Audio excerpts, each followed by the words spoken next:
chapter 6 on training. So the first part of this is you'll see some examples in the text about companies and how they train, and they're great examples.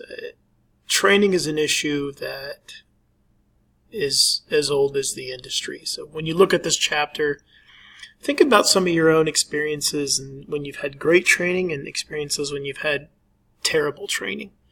Because it's unfortunate that they're still out there, but that is the nature of the beast in what we do. So kind of look at those, compare those to things you've had, and it's quite obvious, or maybe not quite obvious, but it may be possible that some of these things listed here you've gone through. So that's something that is to your benefit for sure. So these 5 principles of training, critical skills and knowledge. One of the things that I've always said to students and organizations when I get up is that, if you're not trained properly, then you can't be upset if you don't understand how to perform the task. New managers and new owners, in your first gut instinct when something goes wrong is to turn around and maybe unleash or, get in the face of your employees and say, why are you doing this? What's going on? And many times they haven't been properly trained. So that's where you take that look inside and say, you know what, I'm upset at the wrong person because this person didn't do something because they weren't trained to do it properly. So what is it that we need to know? What are the skills necessary? That big picture is, when we go back to chapter 4 in culture, why is it important that I train you to do this? Why is it important that you learn this? That formalized learning is that it's not off the cuff. It's not this, we'll just kind of figure it out as it goes. That just doesn't work. As you sit in this class and you look at how online teaching has changed, many of you, this may be not your first class, and maybe some of you have been out working and done other things and coming back. The multiple learning approaches is something in academics that we hope that ourselves and our colleagues are embracing, because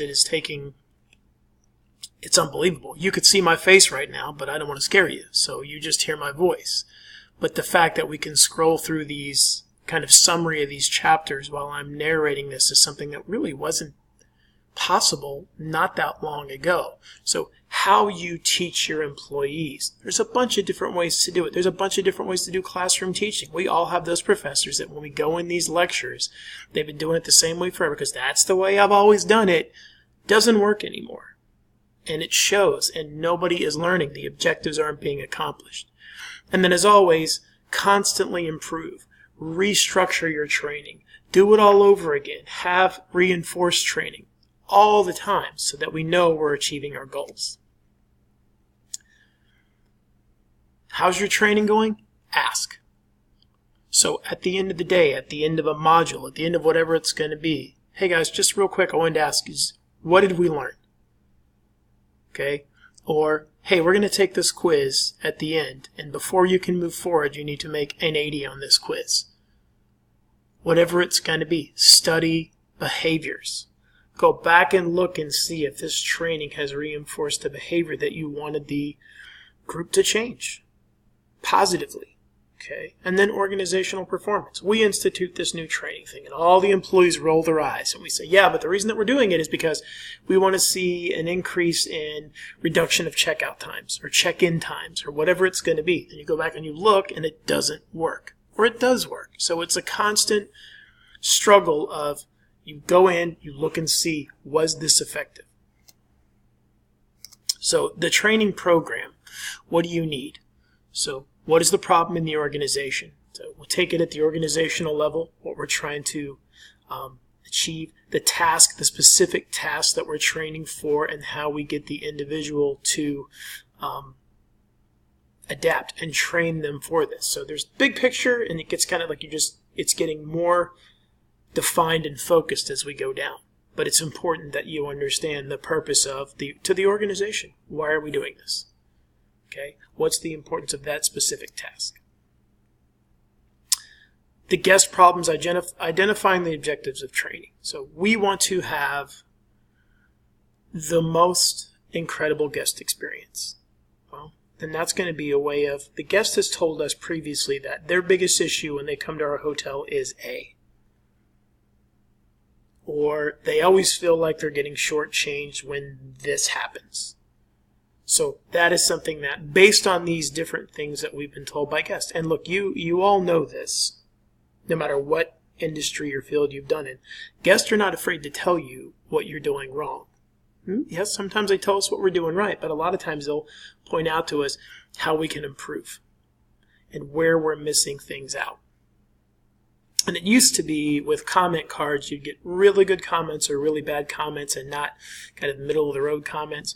But now with social media, and now that everybody just feels more open about these things, you find out pretty quickly. So if a guest told us the issue was checking in, we can go back and measure this performance and speak to our guest and see as we go through the process, have we improved? Did this training make guest check-in better at our hotel? You can train externally. You can hire consultants to come in. I can tell you that my experience for the most part, unless it is a specific type of point of sale system or something technical like that, usually we were internal. But again, consultants can come in and train you, especially, as I just mentioned, like a new point of sale system, or we have this new guest reservation system. Very important that you have someone come like in that. Universities and colleges. I taught grad students where they were going back for their MBAs and their business paid for it because they saw the value in maintaining their employees and they saw the value in the employees improving their standing from an education standpoint, so they were more than willing to compensate by paying for that training. And then how detailed do you want it to get, how generic? I think that really depends on task and what you're trying to train. That executive development I just mentioned about the MBA, continuing education for your employees is something that is, as you develop companies, that is something that has set you apart from other organizations and can be a selling point for potential employees, is that you offer continuing education. In the case of academics, something that's been happening in the past decade or so is called professional development. And any chance that we get, it's pretty much required at this point, but there are resources out there for us to help us become better instructors or learn different ways to do teaching or, technology that goes in your classroom so that you can better yourself. So, we do that at the university level as well. Internal training departments at larger organizations, you can have universities. And this is a centralized training center that, the company is so big that they send you off to the university to be trained. I have been part of, and the quote's already there, a training university before in my career. And we were all sent to the home office, which was in Dallas, Texas. And we all learned there. And then we were sent back to our respective unit or chain, if you will, to take that training and go for it. The benefit there, of course, is that you hope, in theory, you have all the experts in one location and you're sending everybody there. And that way there's not this discrepancy of training. Everyone's being trained by this kitchen manager. Everyone's being trained by this front of the house manager. Everyone's being trained by this housekeeping manager. Okay, and so the consistency issue is there. Of course, you have to be pretty big to do that and to be able to afford to fly all your employees to you. Sometimes they can come to you, but usually it's done the other way around. Now, the training cost, you can see some stats in here about how expensive it is. And I mentioned this before. The issue becomes poor training is expensive.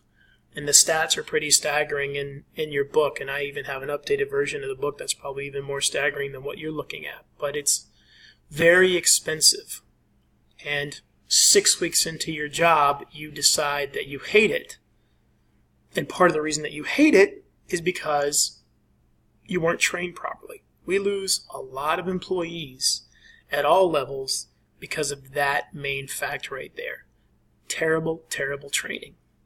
And they hate their jobs, and you can't blame them. So again, cost.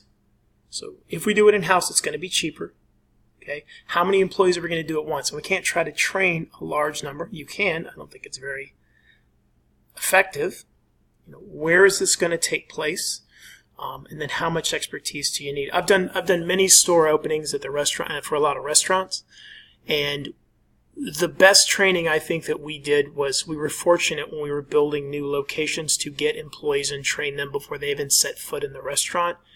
And I think that was good. Yeah, it's bad because they can't actually see what they're doing, but it's just, they start to form a picture in their mind before they see anything, and they're really focused on just listening to you training because they're not even in the location yet. So when you get there, we're going to do this. You're going to see this. You're going to see that. Because all of our units basically looked exactly the same anyway. On-the-job training, probably still without question the number one way to do it. Okay? You're with me. I'm going to show you exactly what you need to do. Period. Follow me. Shadowing, whatever you want to call it. But if I'm not great at it, or if I'm just having a bad day, or I cut corners, then that's how you learn.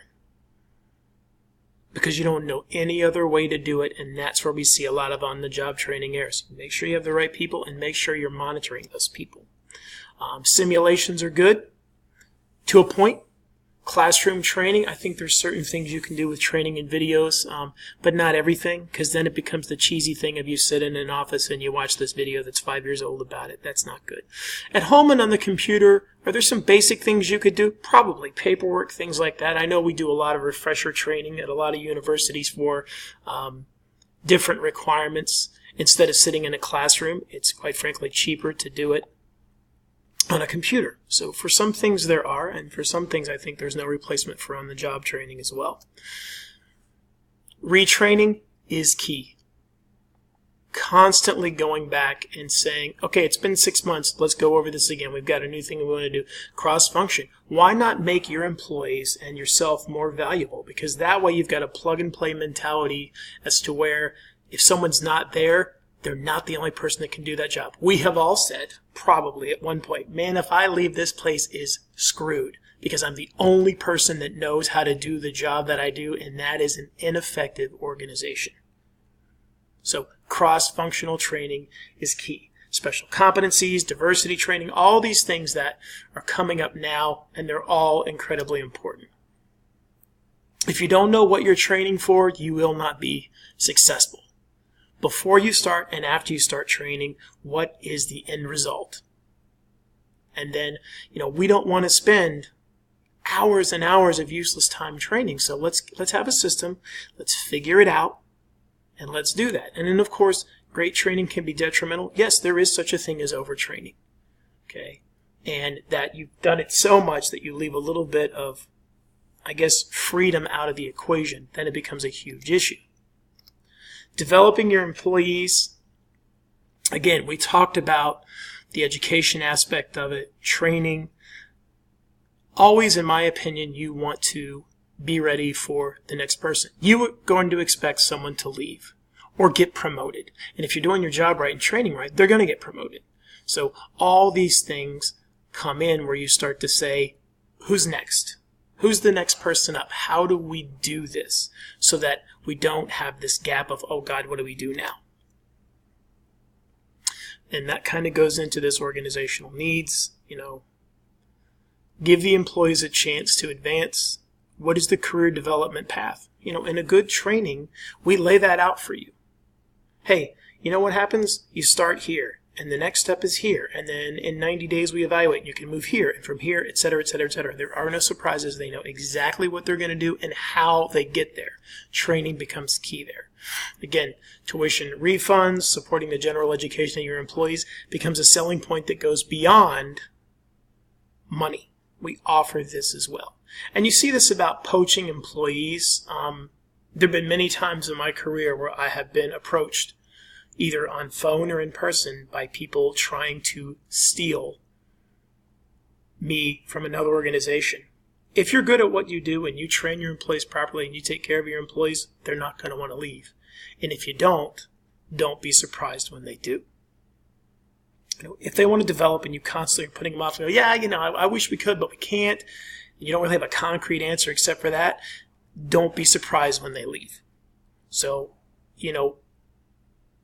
training, and then on top of that, more trainings. Think about good and bad examples in your career.